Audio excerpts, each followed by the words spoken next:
लोकतंत्र के चौथा स्तंभ की हत्या मानो एक मामूली सी बात हो गई है। आए दिन पत्रकारों की मौत के मामले सामने आते हैं।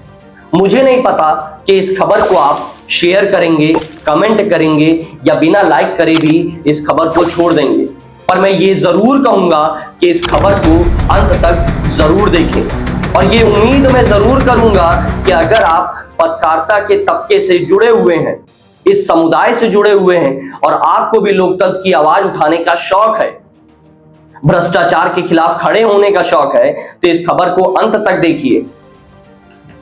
पत्रकार राजीव प्रताप की मौत का मामला तूल पकड़ रहा है। क्या अब सच कहना देश में सजा बन चुका है? राजीव प्रताप अब इस दुनिया में नहीं है, लेकिन सवाल यह है कि क्या वे मरे हैं या मारे गए। उत्तरकाशी के पत्रकार राजीव प्रताप की लाश जब जोशियाड़ा बैराज से बरामद हुई तो सिर्फ एक शरीर नहीं निकला, बल्कि भारत के लोकतंत्र से सवालों का एक शव बाहर आया। राजीव प्रताप कोई बड़े मीडिया चैनल का चेहरा नहीं थे और ना कोई हाई प्रोफाइल स्टिंग ऑपरेशन चलाया उन्होंने बस वही किया जो एक सच्चा पत्रकार भारत के अलग अलग हिस्सों से करता है। सच दिखाया जो दिखाया नहीं जा रहा था। उन्होंने उत्तरकाशी के एक सरकारी अस्पताल की बदहाली का वीडियो बनाया। वो वीडियो सोशल मीडिया पर वायरल हो गया और वीडियो उनके लिए काल बन गया। वीडियो के बाद उन्हें लगातार धमकियां मिलने लगी और कुछ ही दिन बाद वो गायब हो गए। उनकी कार भागीरथी नदी के किनारे मिली। पुलिस ने पहले हादसा बताया, फिर तलाश शुरू हुई, लेकिन 10 दिनों तक राजीव का कोई सुराग नहीं मिला।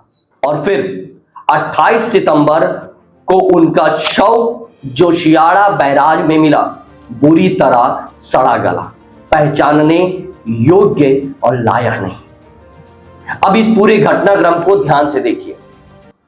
एक पत्रकार जो सरकारी व्यवस्था की पोल खोलता है, धमकियों का शिकार होता है, फिर लापता होता है और फिर उसकी लाश एक नदी से निकलती है। क्या यह महज इत्तेफाक है? इस देश में पत्रकारों के लिए एक पैटर्न बनता जा रहा है।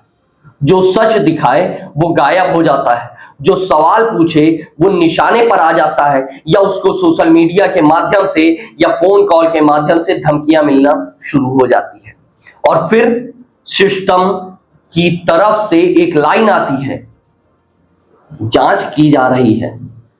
मुख्यमंत्री पुष्कर सिंह धामी ने भी जांच के आदेश दिए हैं। जांच चल रही है, रिपोर्ट आएगी, प्रेस नोट जारी होगा। लेकिन क्या कभी इन चीजों से पत्रकारों को न्याय मिला है?